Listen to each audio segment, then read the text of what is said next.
मैं आपके साथ डिस्कस कर रहा हूँ एक बहुत इंपॉर्टेंट टॉपिक नर्वस सिस्टम के under, that is the junction between two neurons, और इसे हम कहते हैं साइनैप्स। क्योंकि मुझे ये पता है कि पेरिफेरी पे रिसेप्टर होता है, मैंने जो आपको डायग्राम बताया था उससे फिर ये इम्पल्स आती है सेंट्रल नर्वस सिस्टम तक। तो रास्ते में बहुत सारे न्यूरॉन्स होंगे, तो ये इन्फॉर्मेशन एक न्यूरॉन से दूसरे न्यूरॉन से तीसरे न्यूरॉन, इस तरह कहाँ पहुँचनी चाहिए सेंट्रल नर्वस सिस्टम में, वहाँ से कहाँ पहुँचनी चाहिए ऊपर ब्रेन में। तो बहुत सारे न्यूरॉन्स इन्वॉल्व होंगे, इसीलिए मुझे कुछ न्यूरॉन्स के बीच में क्या बनाना पड़ेगा, जंक्शन, और उस जंक्शन को मैं क्या कहूँगा, साइनैप्स। सो सबसे पहले हम ये समझ गए कि neurons is junction between two neurons, और यहाँ पर हम देखेंगे कि इम्पल्स एक पर्टिकुलर न्यूरॉन से दूसरे न्यूरॉन पर कैसे जाती है, और इसी चीज़ को, इस जंक्शन को हमने क्या कहा है, साइनैप्स कहा है। आपकी बॉडी में दो तरह के साइनैप्स हैं।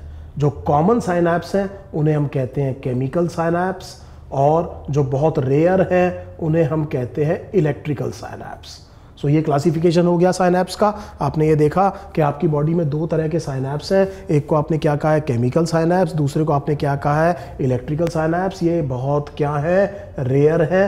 तो मैं जब अभी डिस्कस आपसे कर रहा हूँ तो मैं सारी बात किसके बारे में करूँगा, केमिकल साइनैप्स की। लास्ट में हम देखेंगे कि इलेक्ट्रिकल साइनैप्स कैसे डिफर करते हैं केमिकल साइनैप्स से, लेकिन तब तक जो मैं आपको पढ़ा रहा हूँ वो केवल और केवल किसके बारे में बता रहा हूँ, केमिकल साइनैप्स के बारे में बता रहा हूँ।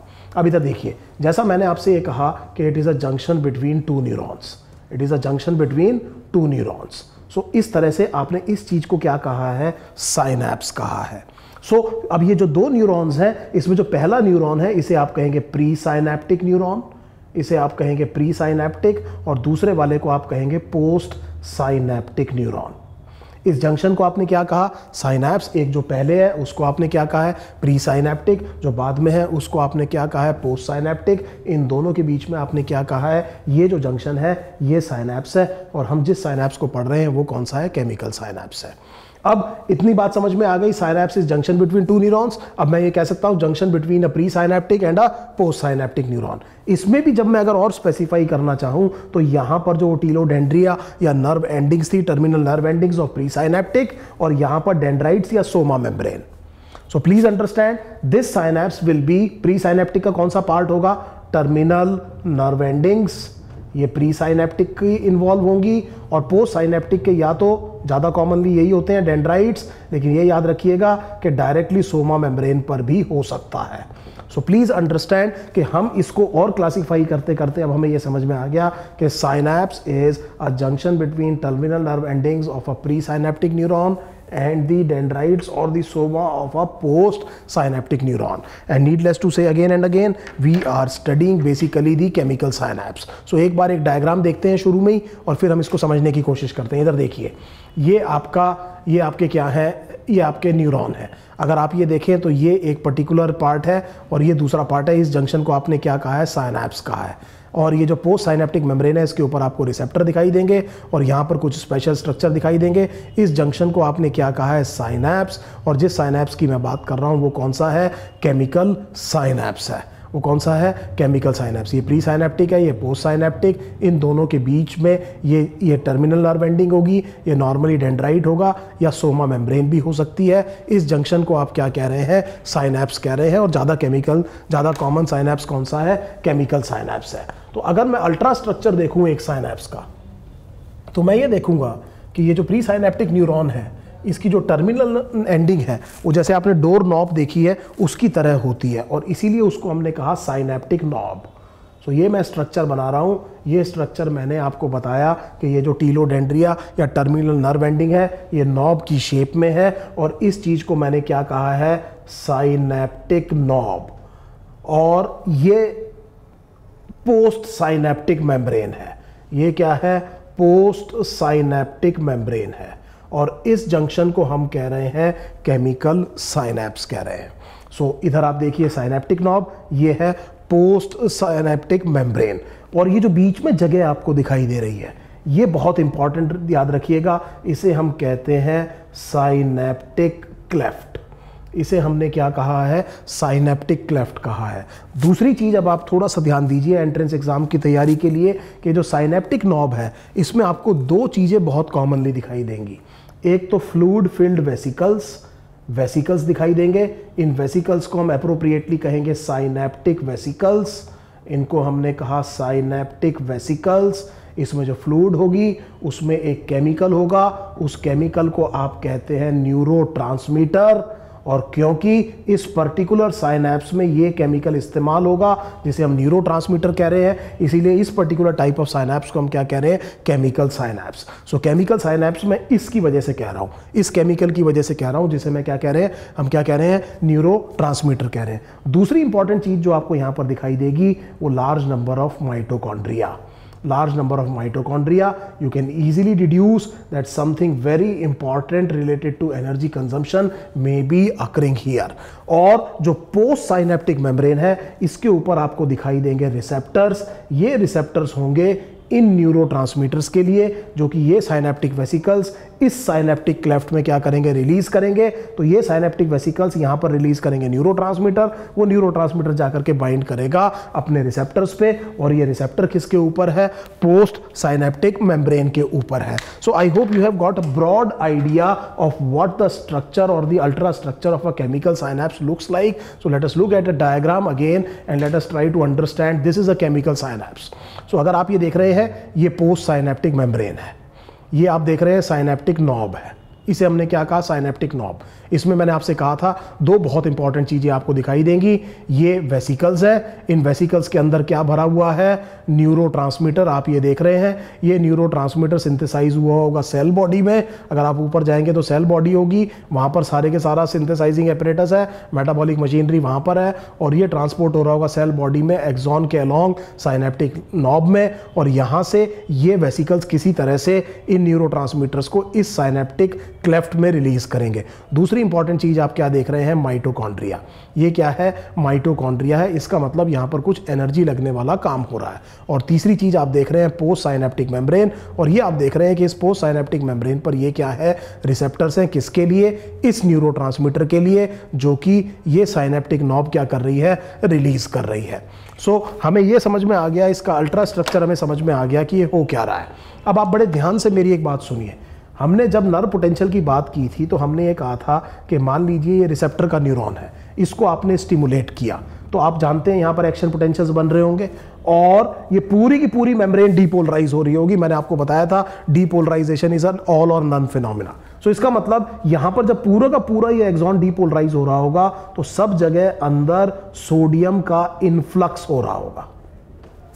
सो इसको डायग्राम को थोड़ा सा मैं बड़ा करके बनाता हूं, आप इधर देखिए। हम ये कह रहे हैं कि ये एक न्यूरॉन है, ये इसका साइनैप्स है, सॉरी ये इधर साइनैप्स है और ये एक्सॉन है। जब आपने इसको स्टिमुलेट किया तो इसमें सोडियम चैनल खुल गए हैं, सोडियम चैनल खुल गए हैं तो बाहर से अंदर क्या आ रहा है, सोडियम आ रहा है, और इसकी वजह से यहाँ पर रिवर्सल ऑफ पोलैरिटी होती जा रही है। इस प्रोसेस को हमने कहा था डीपोलराइजेशन, और ये depolarisation along the entire length of the membrane spread कर रहा होगा। लेकिन थोड़ा ध्यान ये दीजिए कि जो साइनेप्टिक नॉब की जो मेम्ब्रेन है, ये जो पर्टिकुलर साइनेप्टिक नॉब है, इसकी जो मेम्ब्रेन है ये बहुत स्पेशल है। यहां पर सोडियम के साथ साथ कैल्शियम भी अंदर जाता है। सो प्लीज अंडरस्टैंड, जब आप इसको स्टिमुलेट कर रहे होंगे तो हर जगह से क्या अंदर घुस रहा होगा, सोडियम अंदर घुस रहा होगा। लेकिन ये जो साइनेप्टिक नॉब की जो मेम्ब्रेन है, यहां से सोडियम के अलावा और क्या चीज एंटर कर रही होगी, कैल्शियम एंटर कर रही होगी। सो पहली चीज, आपने एक न्यूरॉन को स्टिमुलेट किया, उसकी मेम्ब्रेन क्या हो रही है, डीपोलराइज। डीपोलराइजेशन की वजह से इनफ्लक्स ऑफ सोडियम हो रहा है। लेकिन जब ये बात उस मेम्ब्रेन तक पहुंची जो कि साइनेप्टिक नॉब की मेम्ब्रेन है, जो साइनेप्टिक क्लेफ्ट के पास में है, वहां पर आप क्या देखेंगे कि जो वोल्टेज गेटेड कैल्शियम चैनल्स हैं वो खुल जाते हैं, और इसकी वजह से कैल्शियम एक्स्ट्रा सेलुलर फ्लूइड से इस सेल के अंदर एंटर करता है। और आप ये देख रहे हैं कि यहां पर सोडियम के अलावा और क्या चीज अंदर जा रही है, कैल्शियम जा रही है। इस कैल्शियम को हमने सेल में बहुत सारे काम करते देखा है, बॉडी में बहुत सारे काम करते देखा है। आपने मसल कॉन्ट्रैक्शन में देखा था, ट्रोपोनिन सी पे जाके कैल्शियम जुड़ता था, जिसकी वजह से ट्रोपोनिन सी में क्या होता था, ट्रोपोनिन में क्या होता था, कन्फर्मेशनल चेंज, और वो ट्रोपोमायोसिन को पुल कर लेता था। एक्टिव साइट क्या होती थी, एक्सपोज्ड, और जिसकी वजह से मसल कॉन्ट्रैक्शन होता था। आपने ब्लड क्लॉटिंग देखा होगा। So please understand this, calcium is a very very important, even a second messenger in your body. So बहुत सारे cellular extra cellular function functions आपकी बॉडी में कौन करता है? कैल्शियम करता है। सो ये कैल्शियम कहाँ गया? अंदर गया। और जब ये कैल्शियम अंदर गया तो ये जाकर के स्टिमुलेट करेगा साइनेप्टिक वेसिकल्स को, ये जाकर के स्टिमुलेट करेगा साइनेप्टिक वेसिकल्स को। तो इस कैल्शियम की वजह से सिग्नल किसको मिला है? साइनेप्टिक वेसिकल्स को। और ये साइनेप्टिक वेसिकल्स माइग्रेट करेंगे towards this membrane which is facing the synaptic cleft. तो आप ये समझ गए कि अंदर कैल्शियम गया, कैल्शियम ने सिग्नल दिया किसको? साइनेप्टिक वेसिकल को। ये साइनेप्टिक वेसिकल खींच करके कहाँ तक आए? इस मेम्ब्रेन के पास तक आए, जिस मेम्ब्रेन में हमने कहा कि जो कि फेस कर रही है किसको? साइनेप्टिक क्लेफ्ट को फेस कर रही है। और साइनेप्टिक क्लेफ्ट को फेस करने के बाद में हुआ ये कि यहाँ पर जो प्रोसेस ऑफ एक्सोसाइटोसिस होगा उसकी मदद से इसके अंदर जो न्यूरोट्रांसमीटर्स है वो यहाँ पर रिलीज हो जाएंगे। यहाँ पर डेफिशिएंसी नहीं रहेगी क्योंकि ये भी यूनिट मेम्ब्रेन है और ये मेम्ब्रेन इसका पार्ट बन जाएगी, और इसीलिए ये पर्टिकुलर जगह पर डेफिशिएंसी नहीं रहेगी। आप इजीली समझ सकते हैं कि इस मेम्ब्रेन और इस मेम्ब्रेन में अंतर नहीं है। लेकिन जब ये बाहर की तरफ खुल गया तो न्यूरोट्रांसमीटर जो स्टोर था साइनेप्टिक वेसिकल में वो कहाँ रिलीज हो गया? साइनेप्टिक क्लेफ्ट में रिलीज हो गया। सो इतनी बात मुझे समझ में आ गई। मैं फिर एक बोरिंग रिपीटिशन कर रहा हूं। आपने इस न्यूरॉन को स्टिमुलेट किया था, इसकी मेम्ब्रेन डीपोलराइज हो रही थी, इसमें रिवर्सल ऑफ पोलैरिटी हो रहा था। इसकी वजह थी इन्फ्लक्स ऑफ सोडियम, हर जगह से सोडियम एंटर कर रहा था। लेकिन साइनेप्टिक नॉब की जो मेम्ब्रेन है वो बड़ी स्पेशल है, वो सोडियम के अलावा और किस चीज़ को अंदर जाने के लिए अलाउ कर रही है? कैल्शियम को। ये कैल्शियम अंदर गया, इस कैल्शियम से सिग्नल मिला किसको? साइनेप्टिक वेसिकल को। ये साइनेप्टिक वेसिकल माइग्रेट किए towards the membrane facing the synaptic cleft, उससे जाकर के फ्यूज हुए and by the process of exocytosis ये न्यूरोट्रांसमीटर कहां रिलीज हो गया? कहां रिलीज हो गया? साइनेप्टिक क्लेफ्ट में। अब अगली बात बड़ी आसान है समझनी। अब ये जो न्यूरोट्रांसमीटर है ये डिफ्यूज करके आएगा और जाकर के बाइंड करेगा अपने रिसेप्टर्स पे, जाकर के बाइंड करेगा अपने रिसेप्टर्स पे। सो हुआ ये कि जब ये न्यूरोट्रांसमीटर कहाँ रिलीज हो गया? साइनेप्टिक क्लेफ्ट में। तो ये neurotransmitter across the synaptic cleft क्या हुआ? डिफ्यूज हुआ और इसकी एफिनिटी होगी अपने रिसेप्टर्स के लिए। ये रिसेप्टर्स किस पे प्रेजेंट है? पोस्ट साइनेप्टिक मेम्ब्रेन पे। और ये न्यूरोट्रांसमीटर जाकर के पोस्ट साइनेप्टिक मेम्ब्रेन पे अपने रिसेप्टर्स को बाइंड कर गया। I hope this is absolutely clear. So हम देख रहे हैं कि ऐसा कैसे होता है कि इंपल्स एक न्यूरॉन से दूसरे न्यूरॉन में जाती है। हम जो स्ट्रक्चर देख रहे हैं वो किसका देख रहे हैं? केमिकल साइनैप्स का देख रहे हैं। तो मैं एक डायग्राम में आपको दोबारा दिखाता हूं, फिर इसकी इंट्रिकेसीज हम और देखेंगे। तो अगर आप बड़े ध्यान से देखें तो अगर मैंने ये जो डायग्राम चूज किया है, अगर आप देखिए ये प्री साइनेप्टिक सेल है, ये पोस्ट साइनेप्टिक सेल है, बीच में जो जगह है इसको आपने क्या कहा है? साइनेप्टिक क्लेफ्ट कहा है। सो नंबर 1 वो ये कह रहा है, ये जो नंबर 1 जो जगह आप देख रहे हैं, action potential arrives at the axon terminal. मैंने आपसे कहा था कि आपने इसको स्टिमुलेट किया है तो ये एक्शन पोटेंशियल आ रहा है। एक्शन पोटेंशियल मतलब डीपोलराइजेशन, डीपोलराइजेशन मतलब इन्फ्लक्स ऑफ सोडियम। लेकिन जब ये कहाँ पहुंचता है? इस मेम्ब्रेन के पास पहुंचता है जो कि साइनेप्टिक नॉब की मेम्ब्रेन है। तो यहाँ पर मैंने आपको बताया था कि कैल्शियम चैनल ओपन हो जाते हैं। शायद मैंने भी बोला था वोल्टेज गेटेड, आपके लिए इतना जरूरी नहीं है कि वोल्टेज गेटेड है कि लीजेंड गेटेड है, लेकिन ये ध्यान रखिए कि कैल्शियम चैनल ओपन हुए हैं और इस जगह से अंदर क्या जा रहा है? कैल्शियम एंटर कर रहा है सेल में। ये प्री साइनेप्टिक सेल में यहाँ पर क्या एंटर कर गया है? कैल्शियम। ये कैल्शियम सिग्नल किसको दे रहा है? वेसिकल्स को। वेसिकल्स खिंच के कहाँ आए? नीचे आए। तो यहाँ पर क्या लिखा है नंबर 5 में? Vesicles move to the membrane. और उसके बाद में ये आप देख रहे हैं फ्यूज कर गए मेम्ब्रेन से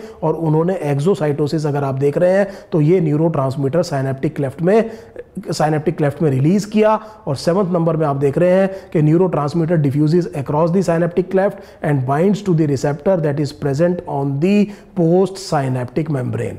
सो it will be prudent if I say something again. हम ये कह रहे हैं कि यहाँ पर डीपोलराइजेशन स्प्रेड हो रही है, लेकिन जैसे ये साइनेप्टिक नॉब के पास पहुंचा यहाँ पर कैल्शियम चैनल ओपन हो गए हैं। अंदर क्या गया है? कैल्शियम। इस कैल्शियम ने सिग्नल दिया है साइनेप्टिक क्लेफ्ट को। साइनेप्टिक वेसिकल्स माइग्रेट कर रहे हैं, जाकर के मेम्ब्रेन से फ्यूज हो गए हैं। फ्यूज होने के बाद में एक्सोसाइटोसिस से इन्होंने न्यूरोट्रांसमीटर रिलीज कर दिया है। ये न्यूरोट्रांसमीटर डिफ्यूज कर रहा है अक्रॉस द साइनेप्टिक क्लेफ्ट और जाकर के बाइंड कर रहा है अपने कॉग्नेट रिसेप्टर्स पे। So I hope this we have understood that what exactly is happening inside the synaptic knob.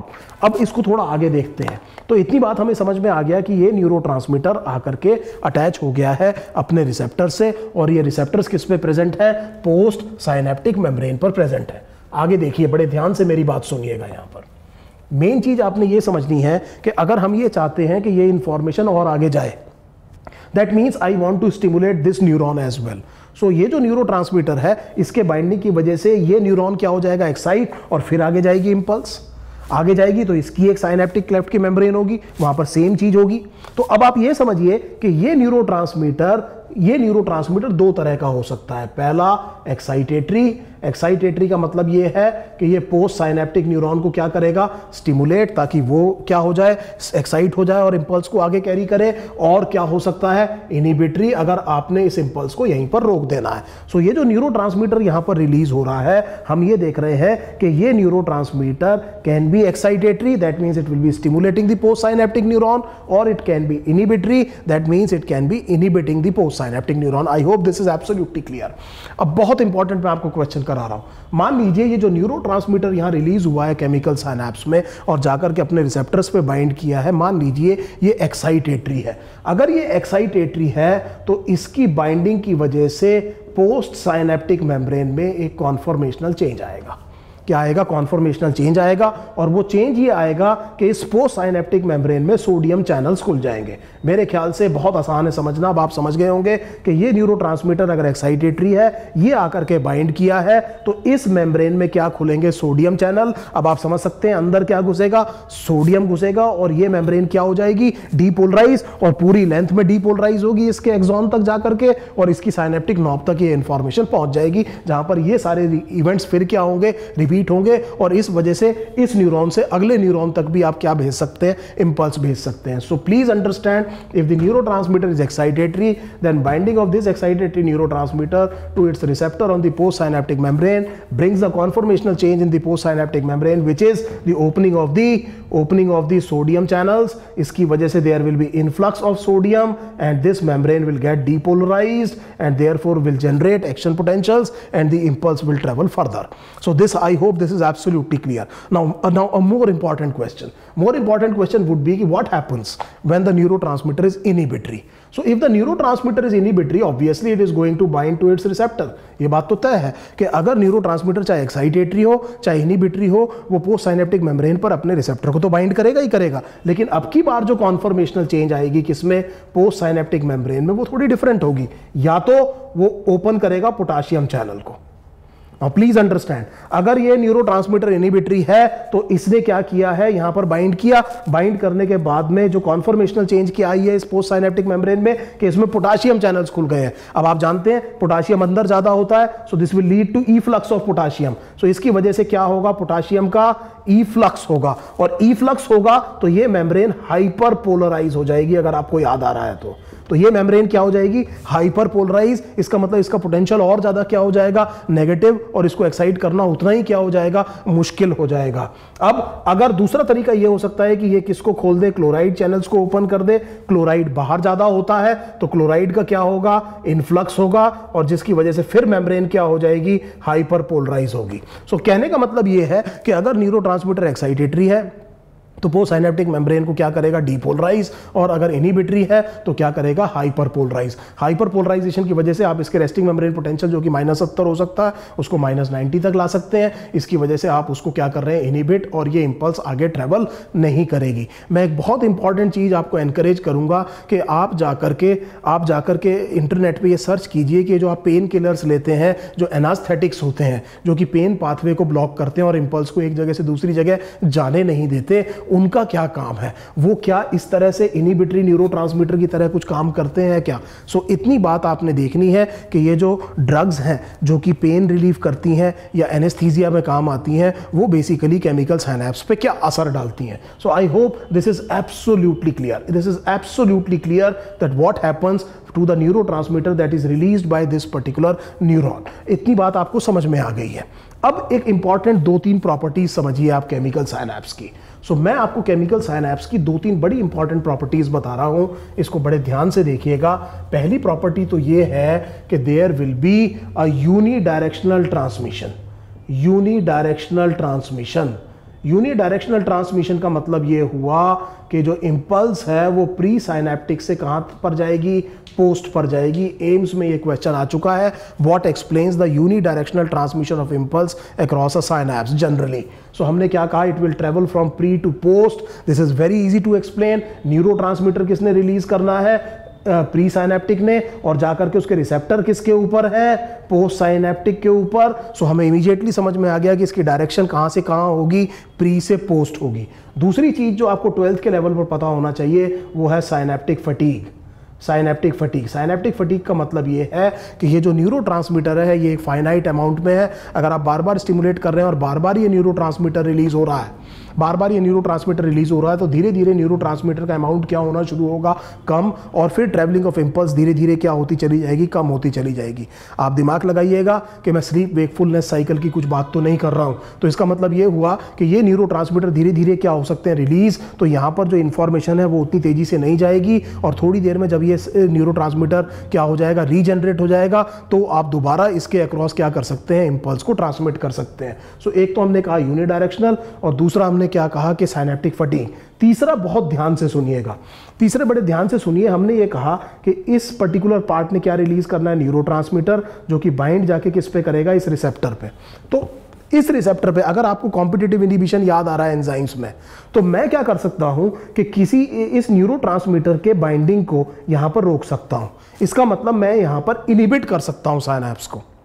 सो अगर मैंने कोई चीज इस रिसेप्टर पे बाइंड कर दी ताकि न्यूरोट्रांसमीटर इस पर आकर के बाइंड ना कर सके, तो मैंने इसको क्या कर दिया है, इनहिबिट कर दिया है। दोबारा मैं ड्रग वाले क्वेश्चन पे जाऊंगा, पेन किलर्स पे जाऊंगा, और किस पे जाऊंगा, जो एनेस्थेटिक्स हैं। प्लीज ध्यान से समझिए कि अगर कोई पार्टिकल आकर के किस पे जुड़ गया है, इस रिसेप्टर पे जुड़ गया है, तो ये न्यूरोट्रांसमीटर अंदर आकर के उस पर जुड़ नहीं पाएगा। तो हम ये देख रहे हैं कि ये साइनैप्स यहां पर क्या हो जाएगा, इनहिबिट हो जाएगा। इसका मतलब ये हुआ कि आप इस साइनैप्स के फंक्शन को क्या कर सकते हैं, रेगुलेट कर सकते हैं। और खास तौर पे मैं बात कर रहा हूं साइनेप्टिक इनहिबिशन की। इस साइनेप्टिक इनहिबिशन की बहुत सारी एप्लीकेशंस आप फर्स्ट ईयर एमबीबीएस में देखेंगे, हम इसका बहुत इस्तेमाल करते हैं। फिर मैं आपको याद दिला रहा हूं तीसरी बार, ड्रग्स, एनेस्थेटिक्स, ये सारे काम हो सकता है कुछ यहां पर कर रहे हो।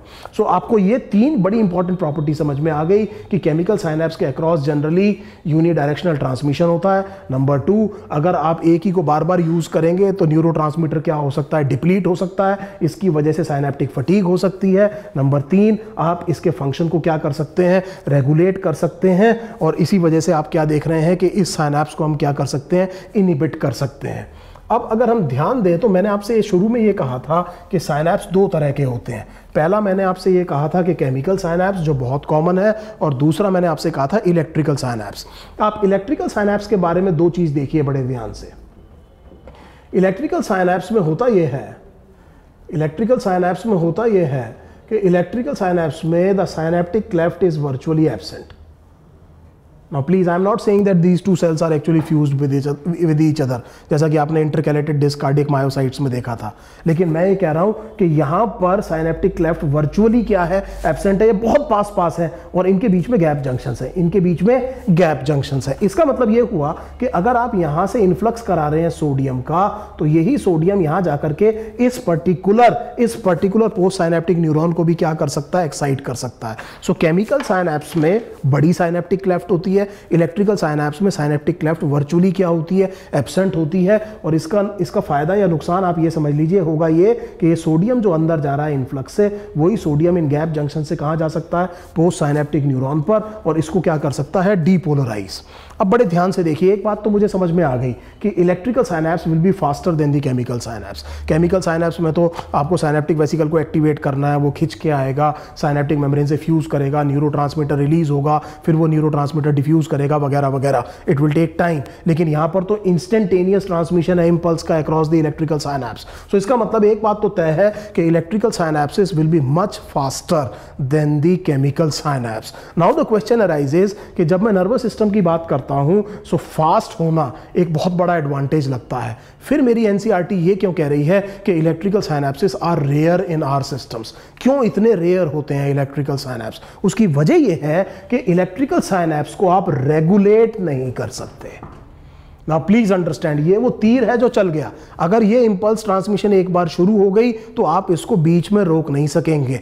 लेकिन आप अगर केमिकल साइनैप्स में अगर आप इस फंक्शन को देख रहे हैं कि केमिकल साइनैप्स के फंक्शन को क्या किया जा सकता है, रेगुलेट किया जा सकता है। ये वो बहुत इंपॉर्टेंट वजह है कि मेरी एनसीईआरटी ये कह रही है कि even with the obvious advantage of the conduction being very fast with respect to chemical synapse, why electrical synapse are rare in our human body. The reason reason is they can not be controlled. दूसरी बात ये आती है कि आप fast करने के लिए क्या करें। फास्ट करने के लिए आप ये कर सकते हैं कि जहां से आपको इंपल्स बहुत तेजी से लेके जानी है उन न्यूरॉन्स को माइलिनेटेड कर दीजिए। और भी तरीके हैं आपको इंपल्स तेज करने के लिए। आप उसका डायमीटर एक्सॉन का क्या कर दीजिए, बढ़ा दीजिए। सेरिबेलम में जो न्यूरॉन होता है उसे हम कहते हैं पुरकिंजे सेल। पुरकिंजे फाइबर नहीं कह रहा हूं मैं कह रहा हूं पुरकिंजे सेल। उसकी कंडक्शन वेलोसिटी बहुत फास्ट होती है। Larger the neuron more will be the conduction velocity. So conduction velocity तो बढ़ाई जा सकती है, उसका डायमीटर बढ़ा के, माइलिन शीथ बढ़ा करके। लेकिन केमिकल साइनेप्स को क्योंकि आप क्या कर सकते हैं, रेगुलेट कर सकते हैं, इसलिए हम ये देख रहे हैं कि केमिकल साइनेप्स काफी कॉमन होते हैं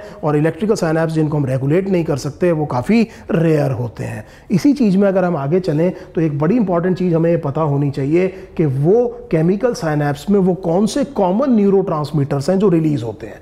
So the next part that I am discussing about chemical synapse is some common neurotransmitters that are released in the synaptic cleft during the transmission across a chemical synapse. So हम ये देख रहे हैं कि आपकी body में release होने वाले कुछ कॉमन न्यूरोट्रांसमीटर्स कौन है।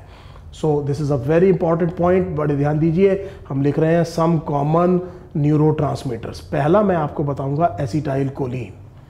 जो पहला न्यूरोट्रांसमीटर मैं आपको बता रहा हूं इसे हम कहते हैं एसिटाइल कोलिन। बहुत वाइड स्प्रेड इसका रिलीज होता है सेंट्रल नर्वस सिस्टम में और पेरिफेरल नर्वस सिस्टम में भी काफ़ी वाइड स्प्रेड होता है और ये जनरली एक्साइटेटरी भी हो सकता है। Number 2, please understand it is the predominant neurotransmitter in autonomic nervous system.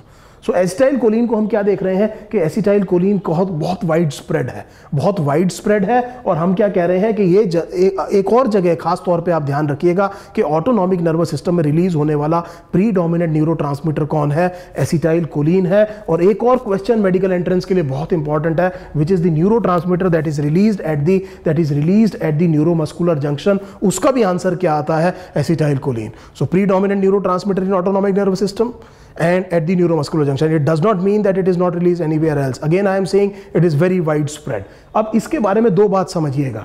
ये जो एसिटाइल कोलिन है ये इस कंपाउंड से बनता है, इसे हम कहते हैं acetyl coenzyme A. Acetyl coenzyme A बहुत बड़ा एक मेल्टिंग पॉट है आपके बॉडी में मेटाबॉलिक पाथवेज का और इसमें जोड़ते हैं आप कोलिन और ये एक एंजाइम का नाम है, इसका नाम है choline acetyl transferase.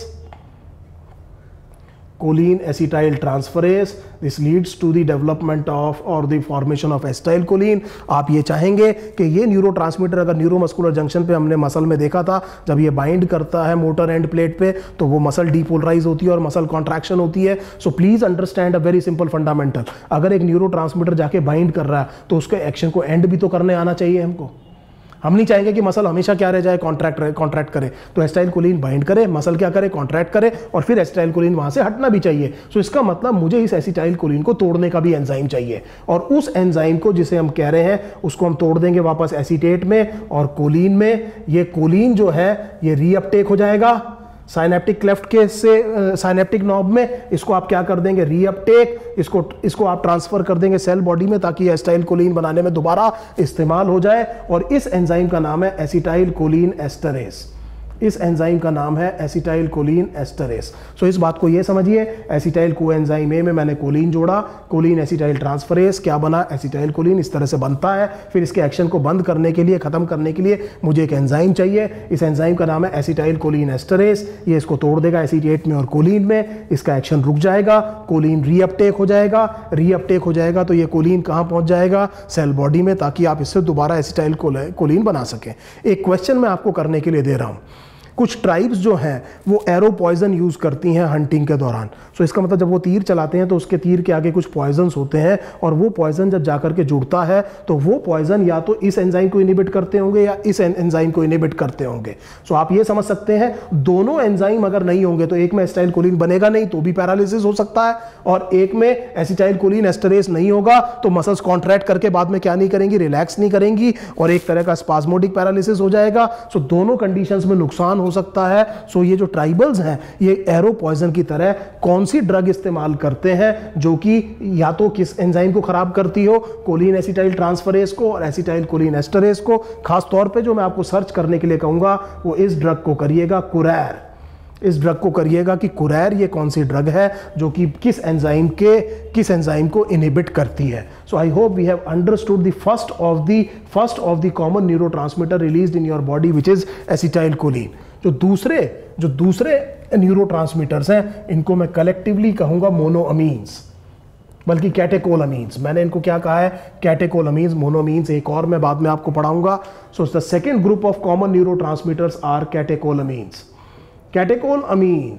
Catecholamines are modified amino acid, और जिस अमीनो एसिड की मैं बात कर रहा हूं उसे हम कहते हैं टायरोसिन, और टायरोसिन से मॉडिफाई होकर के 3 न्यूरोट्रांसमीटर बनते हैं। एक को आप कहते हैं एड्रिनलिन, एड्रिनलिन को आप इस नाम से भी जान सकते हैं, इसे आप एपिनेफ्रिन भी कह सकते हैं।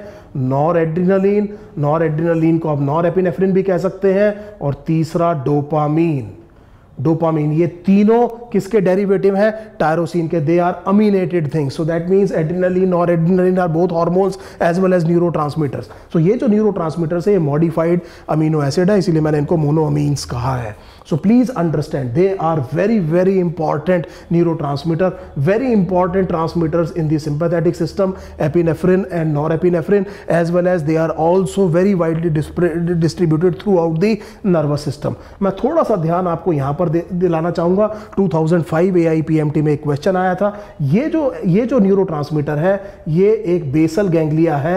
बेसल गैंग्लिया आपका ब्रेन का पार्ट है, उसमें एक ये बड़ा इंपॉर्टेंट पार्ट है, इसे हम कहते हैं सब्सटेंशिया नाइग्रा। सब्सटेंशिया नाइग्रा में बहुत इंपॉर्टेंट रोल प्ले करता है डोपामीन, और डोपामीन अगर कम हो जाए, अगर इसकी डेफिशिएंसी हो जाए, कहाँ पे? सब्सटेंशिया नाइग्रा में, it causes a disease which is called as Parkinson's disease. So ये क्वेश्चन आपसे पूछा हुआ है उन्होंने 2005 AIPMT में कि Parkinson's disease is due to the lack of, the answer is dopamine. हम ये समझ गए कि ये डोपामीन कहाँ पर होता है? सब्सटेंशिया नाइग्रा में। सब्सटेंशिया नाइग्रा ब्रेन के किस पार्ट का पार्ट है? बेसल गैंग्लिया का। और इस पार्किंसंस डिजीज में हाइपोकाइनेजिया होता है। हाइपोकाइनेजिया का मतलब होता है स्लोनेस ऑफ मूवमेंट। आप 2005 AIPMT का क्वेश्चन देखिए, उसमें यही है कि Parkinson's disease characterized by slow movement. Slow movement क्या हुआ? हाइपोकाइनेजिया। दूसरा क्या होता है? रिजिडिटी। और तीसरा होता है ट्रेमर। ये ट्रेमर इंटेंशन ट्रेमर होता है। कहने का मतलब ये है कि बहुत धीरे धीरे चल पाएंगे और मूवमेंट जर्की होगी, स्मूथ मूवमेंट नहीं होगी, रिजिड होगी। और जब कोई ये काम करना शुरू करेगा, मान लीजिए आप उसे कहते हैं बटन खोलो, तो जब वो काम करना शुरू करेगा तो ट्रेमर होंगे, हाथ में ट्रेमर होंगे। ये 3 बड़े इंपॉर्टेंट सिम्टम है किसके? पार्किंसंस डिजीज के। ये बहुत कॉमन होती है बॉक्सर्स में। और कैशियस क्ले, जिसका नाम मोहम्मद अली है, उसको भी क्या थी? पार्किंसंस डिजीज थी। तो आप ये समझ गए कि ये जो पर्टिकुलर जो न्यूरोट्रांसमीटर है ये बहुत इंपॉर्टेंट रोल प्ले करता है पार्किंसंस डिजीज में। मैं आपको बहुत स्ट्रांगली एक और चीज रिकमेंड करूंगा, आप अपनी 12th की किताब में जो कॉमन ह्यूमन डिजीजेस वाला चैप्टर है उसमें जो ड्रग्स वाला पोर्शन है उसमें पढ़िए। उसमें आपको पता है कोकेन कहीं ना कहीं से रीअपटेक ऑफ डोपामीन के साथ में एक रोल प्ले करती है। सो कोकेन जो कि CNS स्टिमुलेंट है वो भी डोपामीन का रीअपटेक नहीं होने देती। इसका मतलब यह है कि ये डोपामीन ज़्यादा देर तक काम करेगा और इसीलिए वो स्टिमुलेंट का काम करती है। So please remember to make this note from your class 12th NCERT text book as well. So आपको ये समझ में आ गया कि दूसरे ग्रुप के जो न्यूरोट्रांसमीटर्स हैं वो कौन है? कैटेकोलामीन्स। जो तीसरा न्यूरोट्रांसमीटर मैं आपको यहाँ पर बता रहा हूँ it is an amino acid again. Now please understand, जब हम बच्चों से कॉमनली पूछते हैं कि कितनी तरह के अमीनो एसिड्स होते हैं तो बहुत कॉमन आंसर आता है 20 different types of amino acids. Now please understand 20 या 22।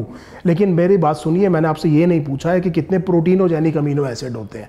मैं अगर ये क्वेश्चन पूछूं कि वो कितनी तरह के डिफरेंट अमीनो एसिड्स हैं जो कि प्रोटीन बनाने में इस्तेमाल होते हैं, तब आपका आंसर क्या आना चाहिए? 20 या 22। लेकिन मैं तो यहाँ जनरल क्वेश्चन पूछ रहा हूँ कि टोटल कितने नंबर ऑफ अमीनो एसिड्स होते हैं। The answer will be may be well above 150, लेकिन उनमें से केवल 20 are genetic coded for and therefore they are proteinogenic और are involved in the formation of the proteins inside your cell after decoding the genetic code. So हम जो तीसरा neurotransmitter देख रहे हैं ये एक और अमीनो एसिड है, इसे हम कहते हैं गाबा। गाबा का मतलब हुआ gamma. It is a gamma amino acid. आपने अपनी NCERT पढ़ी होगी तो आपकी NCERT ने लिखा है कि आपकी बॉडी में जितने भी प्रोटीनोजेनिक अमीनो एसिड्स हैं वो सारे अल्फा अमीनो एसिड्स हैं। यहाँ पर मैं क्या कह रहा हूँ? गामा अमीनो एसिड है। So it is gamma amino butyric acid. It is gamma aminobutyric acid. So please understand this amino acid is not a proteinogenic, it is not genetically coded for, but it acts as a very important neurotransmitter. Probably it is the most common inhibitory neurotransmitter in your brain. So आपके brain में बहुत common inhibitory neurotransmitter कौन है? Gamma अमीनोब्यूटारिक acid, जिसे मैंने क्या कहा है? गाबा। फोर्थ अगर आप ध्यान दें तो एक और अमीनो एसिड, ये सिंपलेस्ट अमीनो एसिड है, आपने बार बार पढ़ा होगा, glycine. It is a very common inhibitory neurotransmitter in spinal cord. So spinal cord में काफी इनहिबिटरी न्यूरोट्रांसमीटर कौन है? ग्लाइसिन है। फिफ्थ जो मैं आपको बताऊंगा, fifth is serotonin. It is again a monoamine.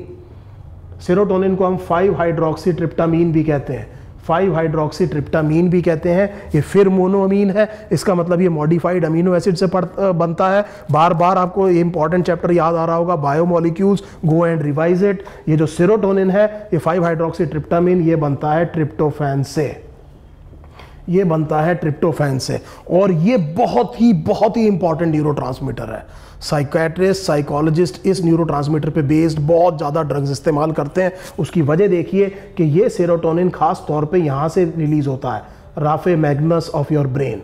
Brain में एक राफे मैग्नस है, और ये राफे मैग्नस जो पार्ट है ये आपके लिए ज़रूरी नहीं है, लेकिन यहाँ पर क्या रिलीज होता है? सेरोटोनिन। और ये सेरोटोनिन के दो बहुत इंपॉर्टेंट रोल हैं। Please understand, I am not talking of serotonin and its effect on the cardiovascular system, so do not try to straight away think that whether it is a vasoconstrictor और a vasodilator. So I am not talking of its effect on the vascular system, I am talking specifically the effects on the brain. ये जो serotonin है, ये दो बहुत important काम करता है। एक करता है मूड स्टेबिलाइजेशन, और दूसरा induction of sleep.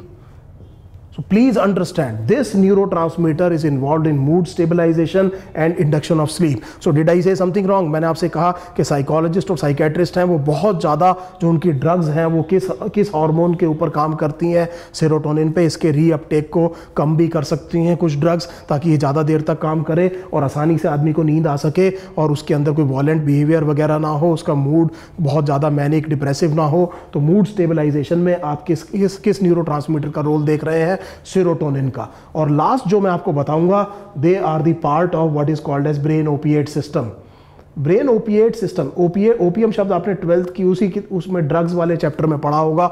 Opium is morphine, एक तरह से उसका जो एल्कलॉइड है वो मॉर्फिन है। It is a very important pain killer. Pain killer को हम कहते हैं एनाल्जेसिक। तो आपकी बॉडी में भी दो पर्टिकुलर न्यूरोट्रांसमीटर रिलीज होते हैं जो आपके पेन को क्या करते हैं? कम करते हैं। आपने देखा होगा जब शुरू में चोट लगती है तो बहुत ज़्यादा दर्द होती है, और थोड़ी देर में आपको उस दर्द सहने की ताकत आ जाती है। धीरे धीरे पेन की परसेप्शन क्या हो जाती है? कम हो जाती है। सो वो जब कम होती है तो उस टाइम पे आपकी बॉडी में कौन रिलीज हो रहे हैं? ब्रेन ओपिएट्स रिलीज हो रहे हैं। और ये ब्रेन ओपिएट्स दो हैं, एक को आप कहेंगे एंडोर्फिन्स और दूसरे को आप कहेंगे एनकेफेलिन्स। आप समझ सकते हैं ये आपके पेन पाथवे को क्या कर रहे होंगे? ये पेन पाथवे को क्या कर रहे होंगे? इन्फ्लुएंस कर रहे होंगे। और ये वो चीज़ है जिनकी वजह से you feel good as well, and obviously the pain की जो परसेप्शन है आपकी बॉडी की कम हो जाती है। सो अभी हमने ये जो 6-7 चीज़ें देखी, ये बहुत कॉमन न्यूरोट्रांसमीटर्स हैं जो कि आपकी बॉडी में रिलीज होते हैं। I hope you have understood the synapse, the chemical one, the electrical one, and some of the very important neurotransmitters that are released in the human body and what is their main function.